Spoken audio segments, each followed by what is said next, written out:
những meeting tặng con phá cái gì mà hiện tất cả khi quay về đây quay sống sạch ăn quay sống việc này quay sạch ta bằng cụ này đây là quay liền cái ai rồi cái nó chua để các quay liền cái này với India đây bằng cụ ra các sống đi đây là các NGO quỷ đây là quay về đây các mình bắt quỷ đây sống sống với India hiện quay về đây chỉ phải là cùng chơi đi ở đây tôi là chua các sinh viên tại đây là trong cái mấy cái tiền này quan thủ quay bộ tên thì đồ mai chúng ta sẽ làm bằng những chỗ đó sinh cái này hay cần thuộc ra đầu tiên sẽ chuyển nó cái này mà sao à chỉ là nó còn suy nghĩ một sáng thì suy nghĩ vấn đề về vấn đề thuộc ra amun nó còn suy nghĩ ho amun đi số bằng trong sáng thì suy nghĩ vấn đề như là đi nó số về ini masa nó số là cần chỉ là điều này Chairman he pula bayo makite branch president ya kun se bukan saturin pula ke jeng sai committee member ya ini jogian jana ha saga women tu number pakatna ro ni press ramche ikha jana ha saga ni jogian branch report pula ma chuna to chong branch assistant secretary ne train ngai ja ya report kan ke cha jogian member ko ran sunna min bukti ra tanga mu khenga kan member kuite ho ra ta te sunna ho kha manga hi question lawyer kan branch ba cha ka shwe lo ne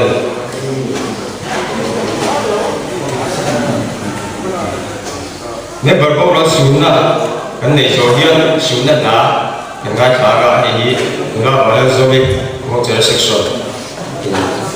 cùng ở phòng lễ đó thì jogian soi ngay thara Dr. Elizabeth Saipari Kualian motivator director nên là trong cái soi ngay thara này cho nên mình cái soi cái này jogian sai ngay thara là cái là một cái và là section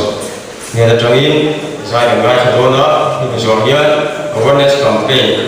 thì Kosovo Division này, Kosovo District Child Welfare Training Awareness Campaign, và này để đó này, chúng tôi cho biết cái sự đổi trong 2 tháng rồi, thì Village Council của CNO ở trong này, group women, thì cho là nó group women ở trong cái sự đổi trong 2 tháng đó, thì mình cho biết section in là để phòng sai, cái này là thì mình cho biết Board of Tenancy, là quy Branch treasurer dan train dan guide itu ada di mana hi sulit itu kita ada apa ni cuma problem kan soalnya cuma banyak orang ada macam kayak macam turin sesuatu di sini maka outdoor yang speaker kan ni itu lah dia kan ada yang student ni kan cium berbeda ada outdoor yang sepakat lah itu mah benar kita bagi keluar ya sesuatu yang saya ini betul school resi mencia sesuatu yang saya ini betul arres yang di balik mencia sesuatu yang betul saat ini berada di Asia sesuatu yang biasa saya cuma boleh berada di Asia sesuatu yang berbahasa musical chair mencia sesuatu yang betul ini kasuan apa sesuatu yang ini betul boleh kasih mencia sesuatu yang ini betul instructor ba sẽ sống tiết là vấn đề trước và bằng khá in sẽ sống sót trong tên thì khá thì để đó này cán bộ in thì thôi cán bộ của ta thiên cán ta thiên buông cán đó thì sẽ đầu tiêu biết thế à để đi cùng xem phá đi sổ vào cả cả đêm chua mà Indonesia dia mà sẽ trở về rồi để làm pass sẽ trở về đi sản xuất trong nhiều sẽ thì apa sekarang dah dia donation plus nanti benturan terus dia ini buat dia buat benturan jadi sẽ trở về mẹ building sản xuất trong đất tuổi này thì có sẽ là một trong những bộ tôi đã trả mẹ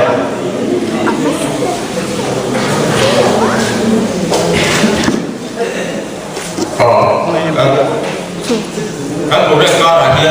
thì xây là ta đi sản là tổ công ta anh vừa đi đã khi phổ nghệ đó là và chúng ta cho thì cho các sản cần để đó Afghans nama tangkan jamne bukan Sophie presiden well mai no kiat de huai lo fit sera vice president usi balal moya saya tadi di Western puya ima kanira dia sudah kau branch assistant secretary Bulan Puya, branch treasurer. Kepala Soma, branch finance. Jual Windian and branch yang advisor tungkan daya dari introduction kan kira Kuala Lumpur, kau mi beri so anda. Western Moya. Phương thì chú là rau để Phương rất môi đi tầm đầu ta vào in ai rồi mà nó mà mình còn vẫn quý thể vậy thì chú thì đã số biết tên thì hôm ấy tiếng tụi mình gần cổ chuộc về đây đó thì anh nên chiếu cái mục tiêu branch mà nó cho tụi tên hôm ấy lần tiếng thì là MOP Sierra branch 2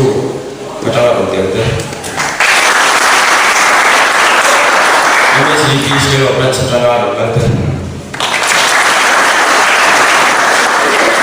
Dia Expo Association Sierra macam apa? So nanti ni baik pun mosaka, itu nak orang dia pun dia nak tak sesuatu ni. Dia kan VC atau orang terpilih itu dia yang pengeja.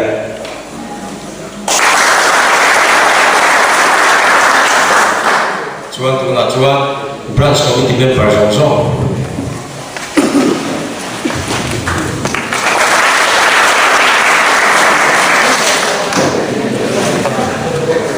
Cuan kan William Ted atau ini muncul kesannya dia cuci orang. Dr. Elizabeth Saipari.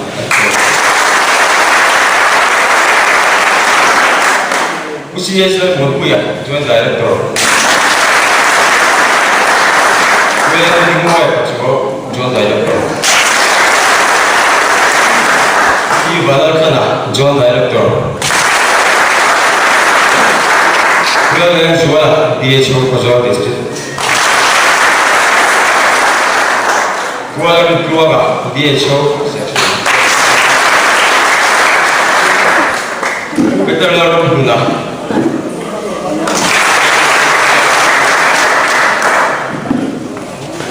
Kupisi Rosia, mana raya kupilih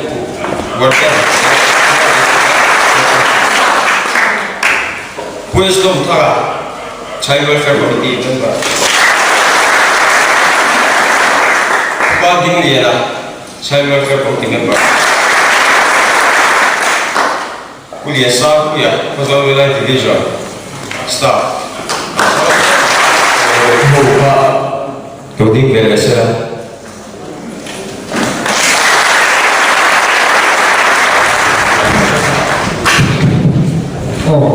Introduction amat di pal pakat ya.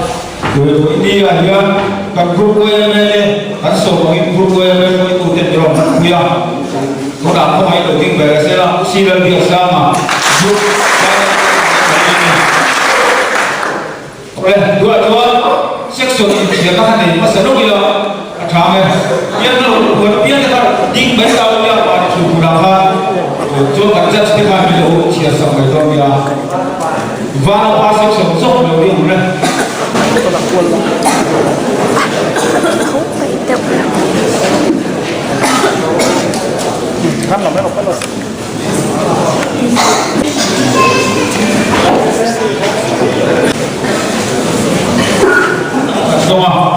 Tắt buông lúc này các thua liền nghe nó cho đi cái sĩ thì sản ma thành công đi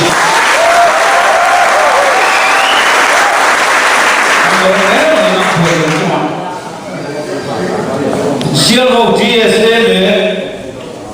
MUP branch 1 để MUP branch 2 để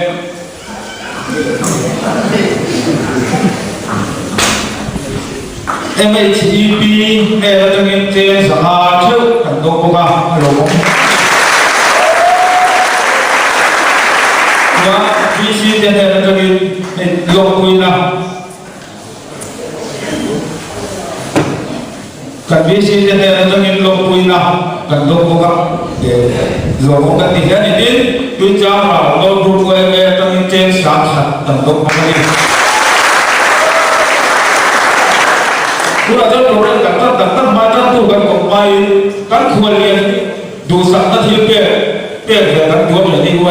hian hey kasih itu rumah horticulture department ni kan kota ni suatu bui kan ni kawan ni lah abi sih sah sok hian ni suatu horticulture department ni kan mak doa juga kan cara kan cai tharte kan sangat kita bincang kan kan kaya korun jodoh kan dua hian kualian lah hắn dùng số đó là để cho để an ninh cầu và cái nguồn liền làm cái bọn này chúng mình nhân cán bộ đấy để mà để nó sẽ có sẽ qua cho các nguồn liền đi có mấy đầu đi xe đủ sẵn năm bọc pha các làm đúng không để người ta quay pha đầu chung này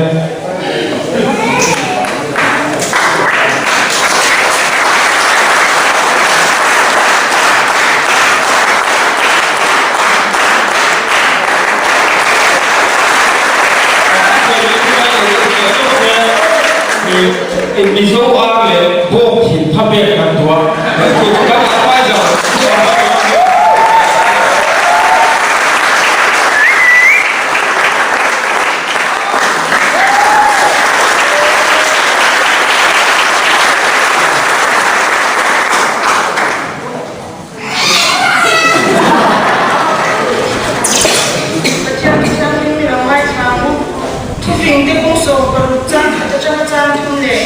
trang sùng thì dầu yan riêng lô đầu quan mình cho tụi mình sinh rằng cái gì á nên cả này đồ cho đến vào cho mình đi mi à ba ngày là công sống rất là thiêng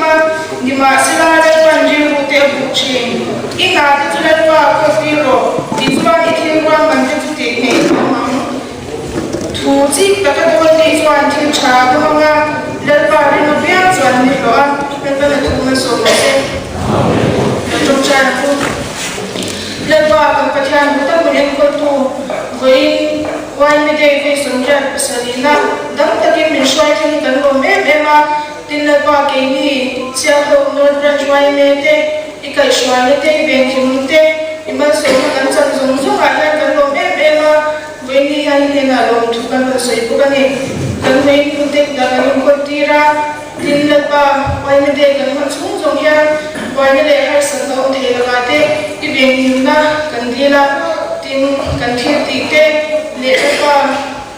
quay mấy cái cần cái pen cái bây giờ ta làm một số cái pen thì sẽ thì nó thuộc về in này là in một số nó cần đầu tiên của cái Israel Christian mình cần đi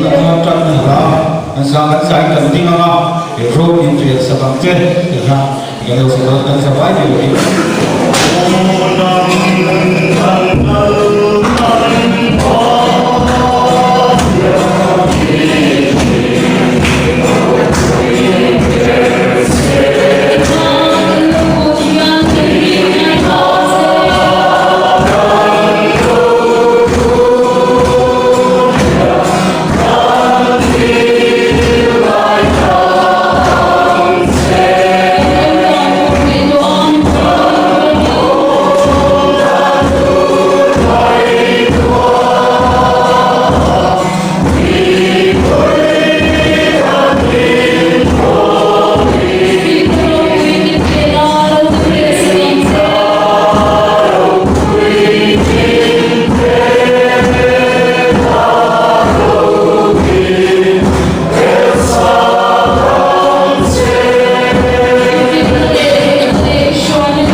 Siolo North Branch Wayne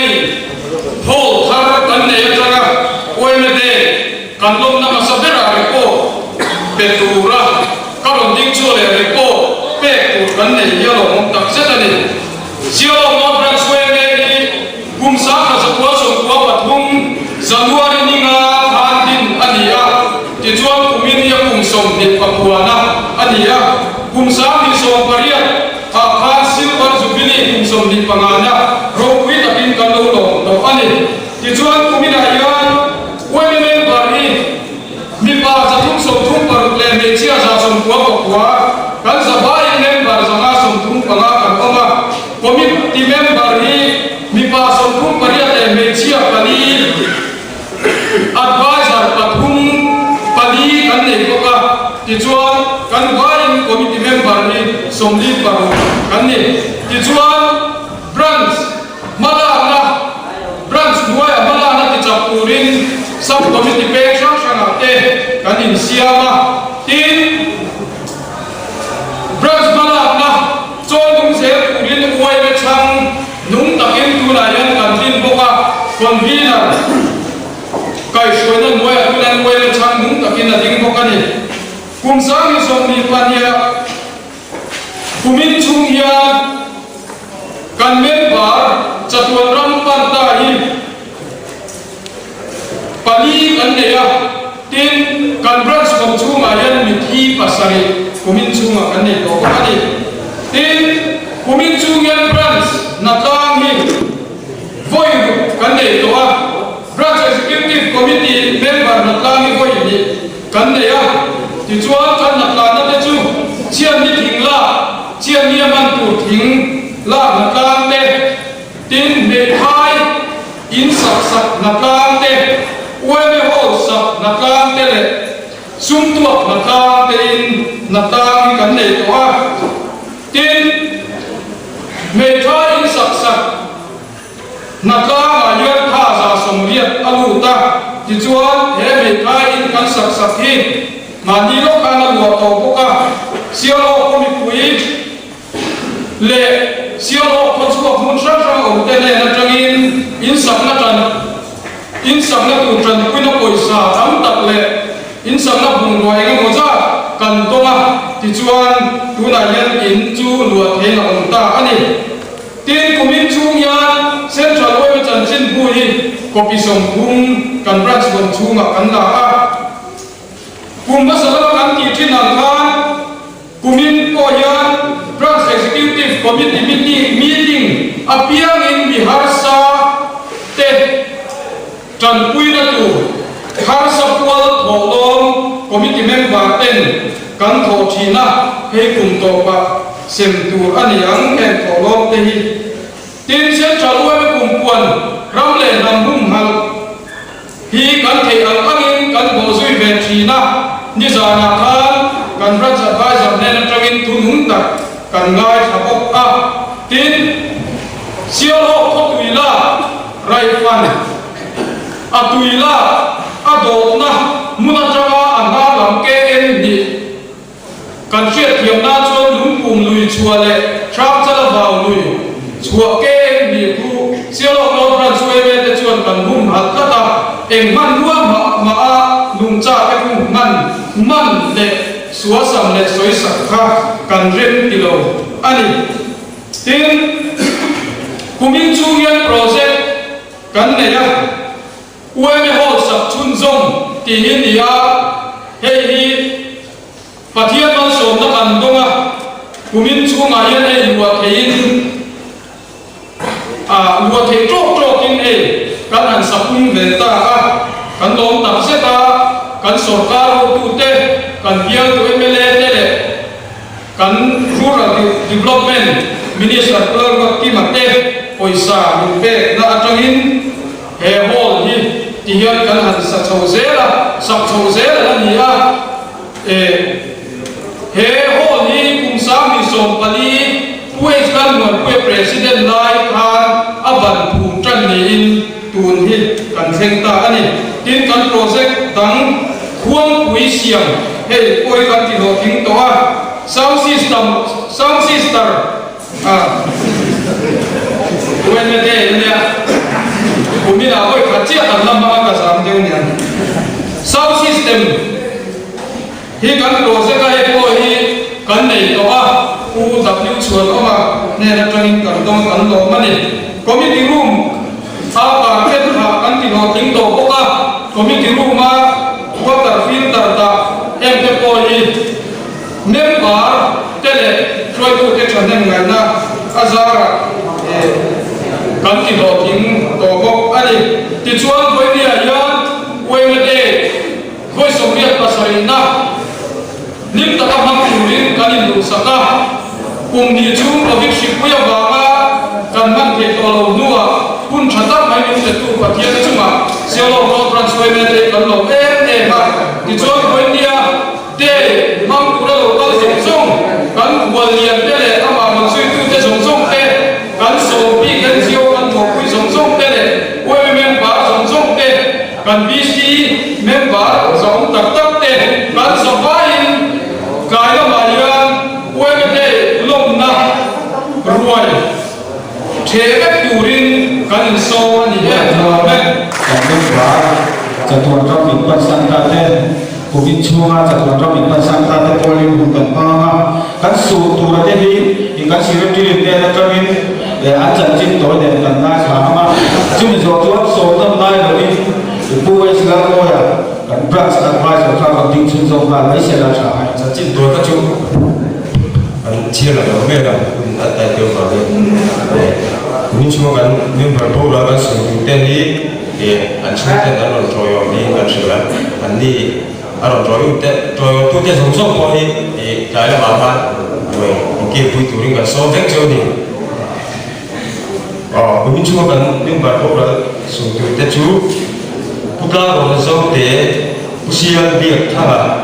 bơ nu pui ya bơ ro li ya te ni pa ni te yin ni ya ko gai an chu ku na pa chu te an ko ma ka pa an ding sela bơ mong tu tu o Israel moya an the price bơ mang la dios ui thôi đâu đấy Mereka ini, kue memang bagai kilogin semua buah kue semua buah apa? Mereka ni ya, cucu member angpun, angpun memang marah cucu tiruan yang semua buah apa? Jangan sampai ani ya, cuman soal kue ni ya, pun rendu tu peluang, hanman pokha kantu, le suara. Member ni mai ba chu ko ni poi mo la su na ni ye na ma chuan kan su na te an ro poi ro rin a sun tu te ko kan tu le su na ni I te kha kan su ni se la pathian le kha thu pathian tu kan sia la kan su ta ra te chan chin I dir ko ora he ni lo se saka kan siar ke keso logika thon khat muni chang so thun pe kan siar ke lima se ko na te u mi dal be se na re ne do te la in mung na mu hi te chan thi ni se kan du do be I suwa thi ya thol ek ta ti kan rin si chuan I suwa mu mi to te chu pathia ni na ma ro na ro shoi be ko kan Kali hilang pak buat ini kan sendiri. Kali hilang pak kan thena nuwa lo rom le hian muhi to ke so kan le kha tok lo bang ti hi. Lang pa ne chwa thom ne bang ke ko zum ke ro ne. Hian to bi ne ma na te na so to si ya. Bim che sta ki to ke chwan thom ma sa la. Zum ni nuwa chwa ke ni ma lo rom le ti hi. Bo ru ka lang pa mu to rin an ma ni wa rin Sum sih nak sekian lah sebelum kita ngomong. Cuti guna cuman kumpul yang apa yang akan mentuan. Cuma ini yang tujuan yang kamu mentuan dulu hati-hati. Wina kan sunnya tele asun tu teh ke lagi soal kalau doa nak cuman aruanin anh này kan sun me ka ti an thom ma sala chu mi so wa numa lo lo ma re te hi ti dang la min kan mong ve nga la ni so ho rin bo ro la sa gen na do na ni kan ba bu chan sia te kan sa ta la pan ma so thero se amen de kan sa yin le de rin ti kan sun na ka de ni la tong trai lắm Napa kan kalian sunung ber in hang tu heaven ni ya ala dam te chuan hol tharate kan ya kan lo roni kun sung te pa mo te al mani sum kwa o ruel tu lu ber ni koi mo te when kan sunani when hen ba patian anh xuống qua theo anh hun ổn rồi nó khata lắm bèo cái gì làm anh xuống qua theo rồi thu thu trên này là các bạn điêu trên này với cái này là một cái gì sẽ là anh sao thì cái mà muốn cái mình xoay thu trên cái nó phải chuan sunda abi sa sa turin nula badar zoni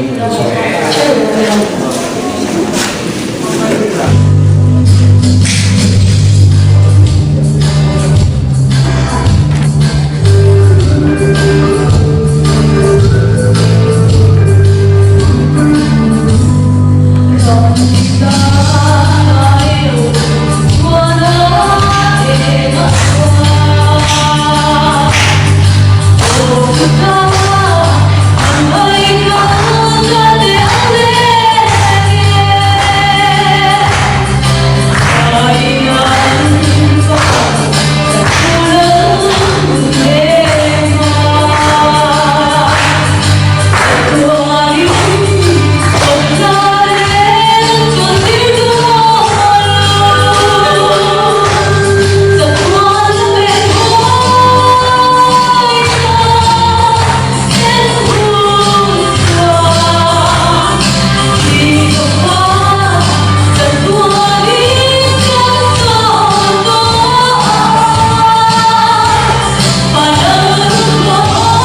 kan kualia Dr. Elizabeth Saifari ni ada yang kisah dan lain sama tu lagi bersama. Ujian le laya sial note YMA branch try to te tin kan village council try to te le NGO MOP te MHP and de bidang song ka tho kui te ba ka hilaya YMA member local song te le mun dang ataka local te ang sa in si bai ka buk chuwa voi na hian hetiam ang kuna mi ron som hi amak kati alom om kati boka chuti wa chuan siam hok te dai han kal chu te kan tiril ru boka ama ero chu ya ke ni chu le khasirin rei tak kan thang boka kan ti te an wai me kan kanin mang thamhan te ama metric capacity hian Miss Republic Fair YMA branch kan committee member interest te akhiro te tirka hian ka tang thau te hian ka sha ka nai twa te hian ti chuan YMA chu kan sia kan moto te po aro puya ti chuanin YMA mun na ma vai ma lekha kan han zir sana ral khata shirin ma ina ta chuan ke ni chu le khazir lai chu atakin kan involve te thi lawaram da om kan ni awangin ama ro chu ke chu wai lai member hi sang khat saria sakwa somria pam ni som thum okas ka khan kalo ni ve to wai lai member number khan sang khat sakwa som ni pathum na khan kan ni chon ve ra na ni thi kha wai me amin kan ni report ve ni chu ti chuan le kha te kan han zir zawa te min kan ani mang man ve dewa ti chuan ma ni omna ve section secretary hing chia khan ama saber ta kan han ni ve ama ro chu thingkang ma te kan na tho amangin kan han kal san lo pa ti chuan ata ka active man le lo pin pasal kan han ne ve na ma ni ko india hian ril ru athar ka ti YMA te khan ta na tho na sat sia te kha kan sia an ne kan assistant secretary report the tang po khan in activities kha aro pui ka ti mi har sa te tan pui tu ni te me thai tan pui tu ni te le shang khan tha YMA thalai te tha ani lo chuan utlang che thei lo ani te kha anam chiang reng mai ani chu bang chuan ko India min lo som de ko hi ka mai to in alo om ka ti le no in chuma lo kan sei ma sa ani kha present dang dai tak te ko ni ngan te net la alo om ka ti ai so la chuan sa thin te kha mang leo nya ke ni chuan kan mu tha mang nia lo nya mo kha ta te kha adang lama alo om ka ti boka tin nya kan shat amin is sia ko ki mana oi khat kho sol kan kalin kan tlang tham to chu ba ka lo chuan ni lam pang hi kan tlang tham ko she lo chu ti ro chuan sia ko kan na to hian kan bil ru lo na lim te ke ni horticulture department chu wang chuan he kwa lo kal po hi kan cha chu wangin ni ko ina khan introduction an ron ti lan to am khan kan joint director pali kan ne ke ni department chuan pakhatin munat ka senior pathum baina hian an local ani tin chu mai ba ka chuan kan district officer sel chief in control om ba ka khan dichinan an din dir te kha kan di kan consultant te ho te ni kan ti thiam te department kan ni poi mo te chu wangin kan ron thok cheu maya ina hian sial ho ki kan ngai poi mo le ani karinga ka thok pui te ka thian te po hian helai local hi an cha ani ti kha alam ani eng wange kan ti chuan kan wai le motowa chuan hun ol man that te zofa te mason la ngai tua te Christian nun ran tha ngai tua along ita a chu chuan i atakin YMA motor zong zia atilanga thinlo officer ni talo ila ka e to ki ka mo tho ka rin ka te thina a chan chu thei to pa le khazir po ina sa amo kun na tho ina a thei to pa tho na chuan lo thin na alo thin ani hiện tại để cho nó mình bây giờ thu chặt tất cả các thả tiếp tục thu ra các mẫu nhất là phải quay full processing unit thế priority là đã saka cũng mà cái lô tập rất là nhiều thì ha các sự về là đúng này dù là chúa solo các thả dù là cái là một đi ra được cái điều solo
hiền cái sai thiểu thế ha trên xã hạt về anh ông biết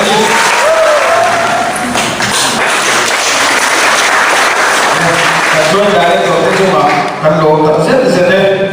đúng là con thu soi cả mai phải lấy lúc mà thu soi đúng là awareness campaign kan rồi hiện lên không sai thì xem mà ha kan thế mà thì cái gì có sự kiện thế nào thế là lên không sai cái thì rồi cũng là kan để cho tôi lên chút điều chân kan thì xem cái là của sao về thế thì khác kan được hiểu rồi thì đúng là cho awareness campaign kan để tôi mà có rồi district well division để cho mình awareness campaign là nó để đó chúng mình rồi để một chuỗi cookie si rồi si mà có ta là đi well life quarantine khosol district một áp mà episode here so nó tại là đi puai sử thama district child welfare committee member kha awareness campaign là để chung dùng là cái gì là cái chuyện này là con điểm giống ta để department đi coi một tất cả các công ty MOP and Freud to coi một thế and Midas Council Freud to thế and Freud với Freud to thế lên bên bờ của những tập tiêu với bên đây chỉ vậy các bộ các chế độ thì bây giờ cũng thật các mấy cái sản phẩm thì ở trong đây cái gì à với bên đây cũng thì xuống tiền biết cần thế cũng không để thì nó có nằm nuột cũng trả vấn đề à thì cũng nên chịu để thì branch tiền hiền cũng đang sống giúp ai cần mong đâu quên cái gì à với bên đây đâu thì cái chuyện cái chú ta đúng như lên mấy chuyện nào cũng sống thì với bên tôi tu niệm cũng cầu không về đó với bên chú khá thành cái chuyện này cần phổ hợp với cái giải cái này đầu tiên này này cho tiền他thấy đâu cho cùng bị chung cần cũng mà để với nhiều ông thà vấn đề thế là cũng rất là nhiều với này cũng chưa cần có là cũng mình về các bạn quanh tầm đầu mà cái này thiếu bạc này所以读的时候人家把它就读那个顶层我来主张对sai một cái chủ trương được đâu cần gì à cái này là một cái số nó bản hình gần đó mà khát chú làm quỷ anh ya cũng thu muốn chết anh ya bảo em làm quỷ làm cái đó chú cần ta thấy được tụi nó ngay anh có làm anh lúc đó thấy cái gì à nếu mình làm cái gì vậy vậy mình số mà MHCP đây số lượng nên ngân cái lô lên đấy cho tiền khoa học hóa thì cái gì民俗参照它按这样的一个确定跟龙等这个的它所以我来我们头一回农个方面老头跟谁的真嘿我们来讲农作物好多嘛我们给商的 Stay for wildlife kan dia tu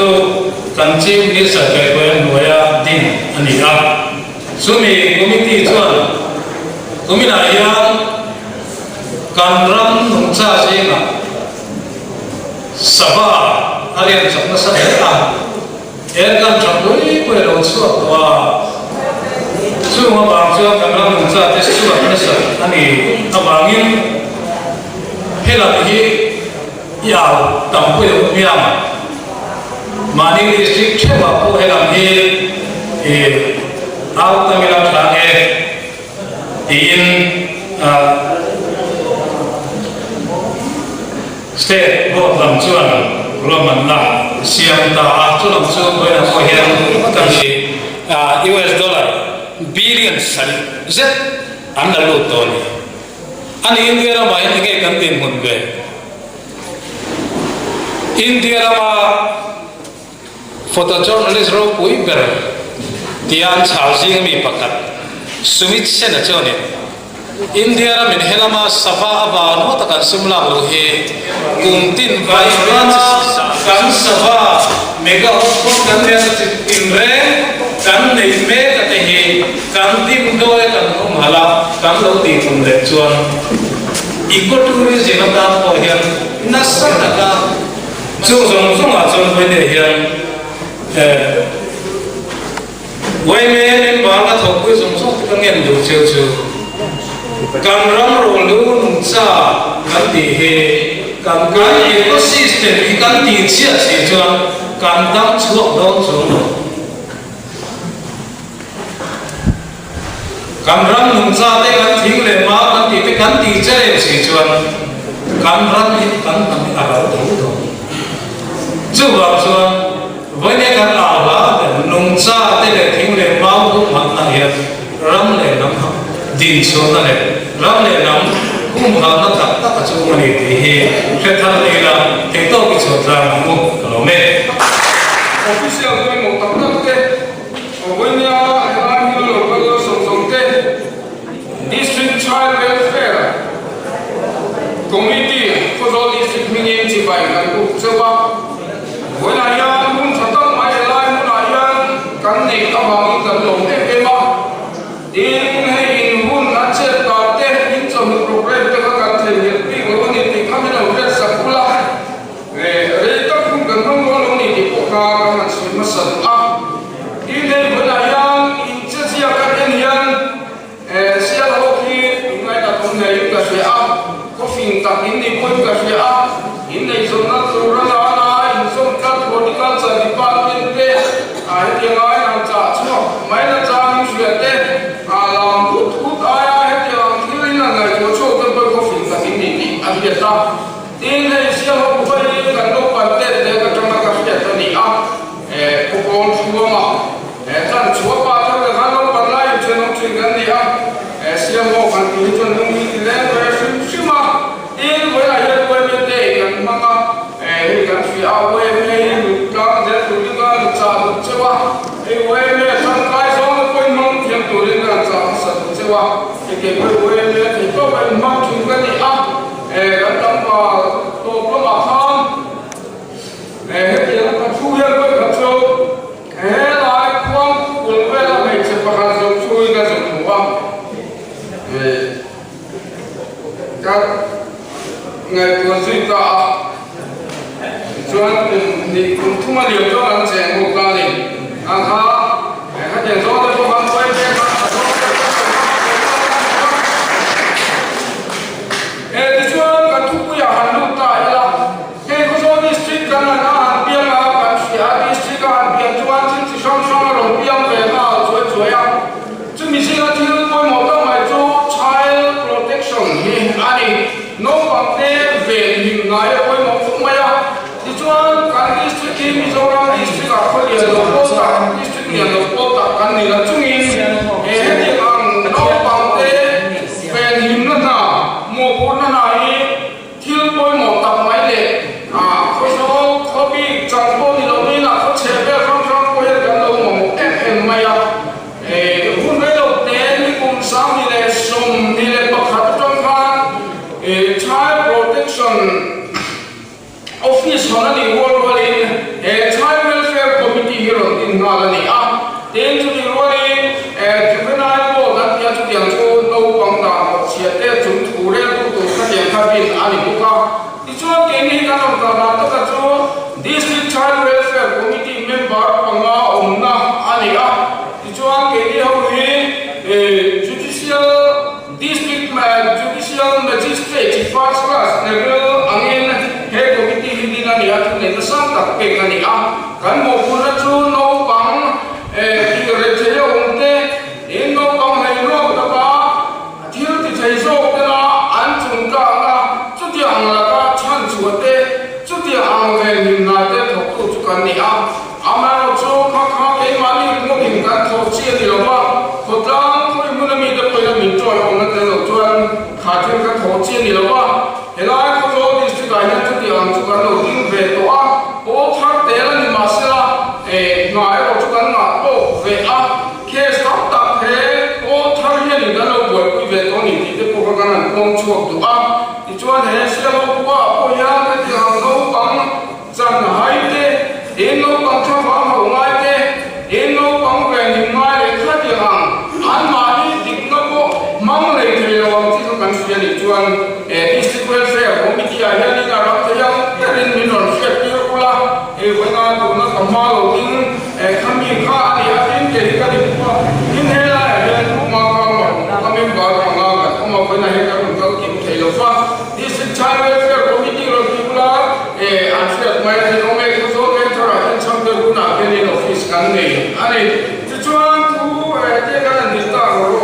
cái mặt suy về từ một trong nó cũng là cái số là mình thì chứ mà thì tôi chỉ cần xin các cuộc số kết này là của điên thì có phiên ngoài là để làm cái phá mà một cái cái làm suy nhất một cái này bắt sẵn là cái một số việc thì phải mình chuẩn District Child Welfare Committee cho tham gia của nó những cái có việc thì cần nó mới Child Welfare Committee cho một số tất phải cần lai cho thu税họ phải có cần yêu cầu thêm một tài kiến là vui á cần biết khao vui một tổ thì khao cái thời gian tiếp theo cần phát đến cần cao đến cũng phải tu bổ để Child Welfare Committee ra thu税cho tất cả cần lai cho khao cái công họ thu税thì khao không suy chế thì là thu là cái gì thì siêu nó cần chăn đâu mà cái gì thì siêu là cái committee đã về là số những cái sai không được không thì section của các sai là chúng mình rồi VC ai đó thì sử dụng các số này là chúng mình rồi section của các số này là chúng mình rồi quay về thu sử dụng ai sẽ là chúng mình rồi thu thì liên thông phải là cái gì để thôi thì các sẽ chuyển đi là đúng không và là quá section cái buông cô sao cũng là đi sai và số này sẽ là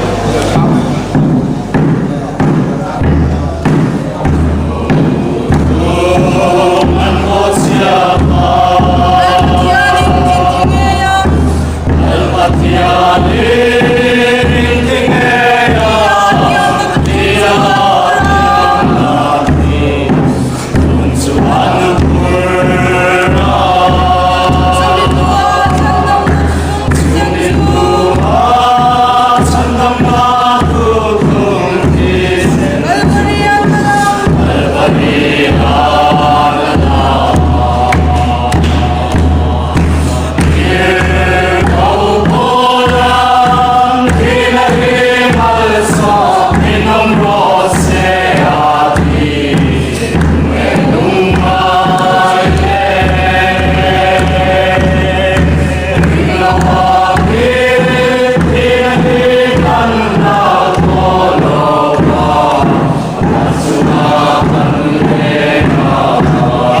ตัวเฮีย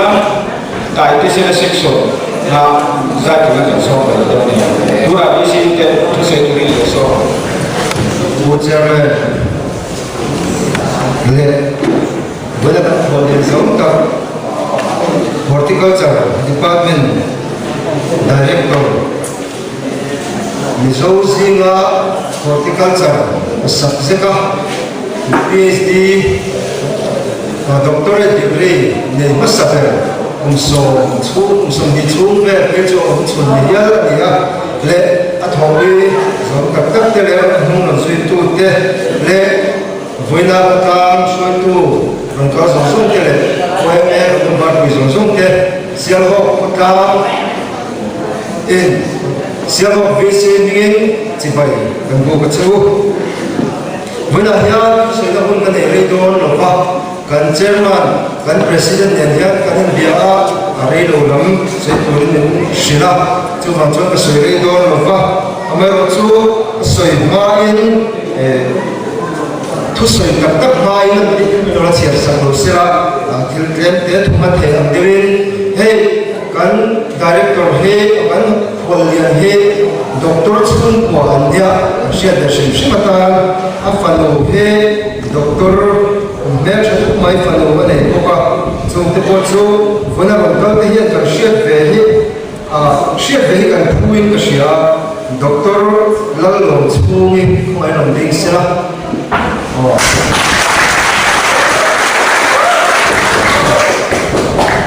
lakul the pot za ta nei ka pasala ta ko du mai the nia zumra ya nia in a una e pa ne che che ro doctor zirla yo ko ka he kan ko le ta chung ko hin to de ko mai doctor chung ko de khan bu va ko ni to de ko pa ama soi da nin jinai khur chi ka nei no ve atia ban da le bu vara ane ni a chu voina le kan ko chung ka tiang tha sia cha zo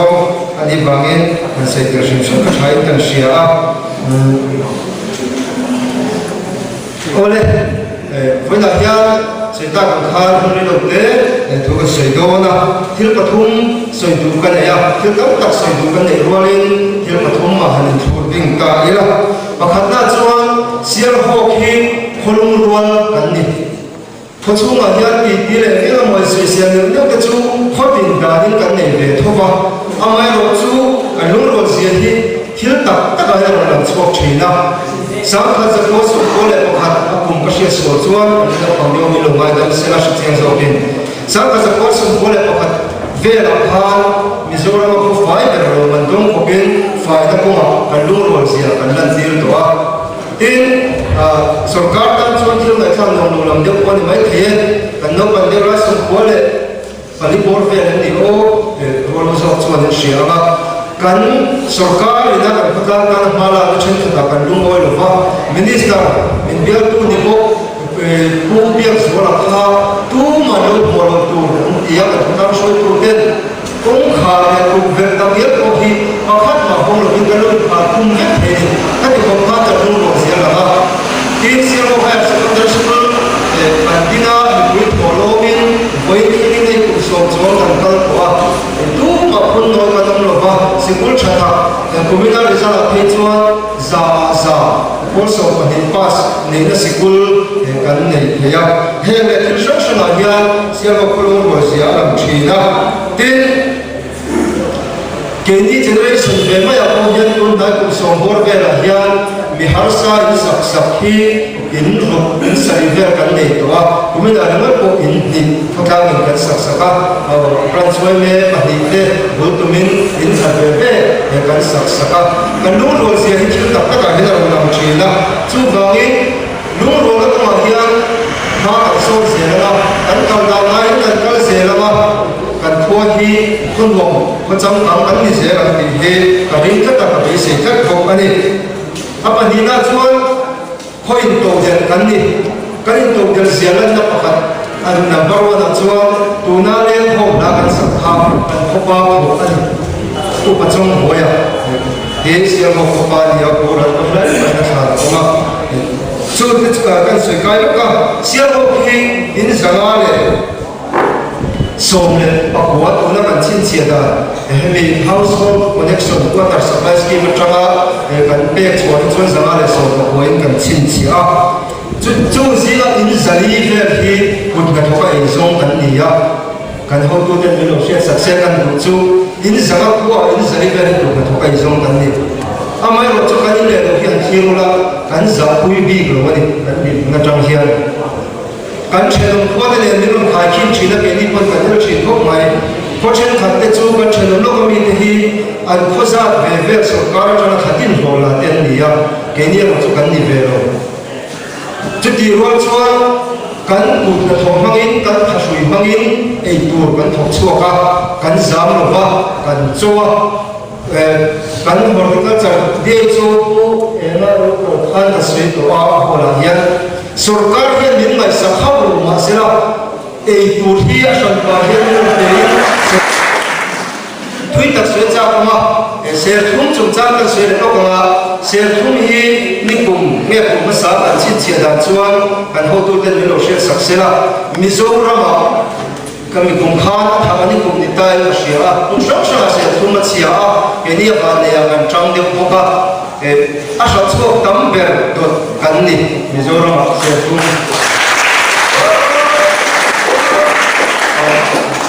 amai ro chu voi thel hian collection center mo ada chana turam kan la nei lova an di ti sim mani lo kala ni dia tu zo tak kha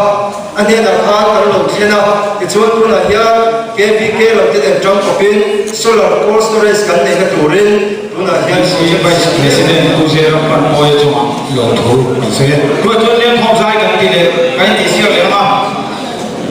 dai ti se section kan zai pa sa ma an zai chu kha khom te section kha lo in ko se na se zai zon se na lai pa bi ni ba gi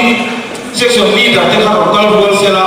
lai he ro ko thol mai se la chuan ko ka rei lo zo ka ha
tu na hian doctor training chu ke lo mi la e hian hian sial ho ki kan poi ki kan lo le ya doctor kan ni le ba ni ki ai kan na aro chu tu na chu kan bial tu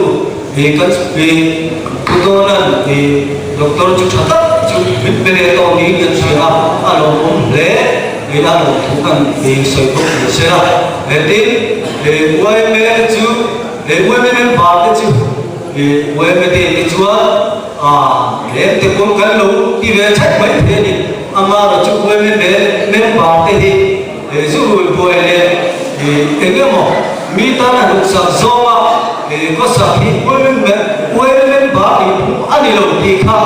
thì cái gì trả về cũng anh đi đấy quay bên cũng dễ rồi sẽ Mà nó sẽ chịu cái sự là được sao trong nó đó vậy. Rồi là chúa mà thay là cái nào cái là có đi biết mà được sai mà rồi các là chỉ là sau tụi đi section tin là cho anh đi giả rồi để cái nào được sau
chúa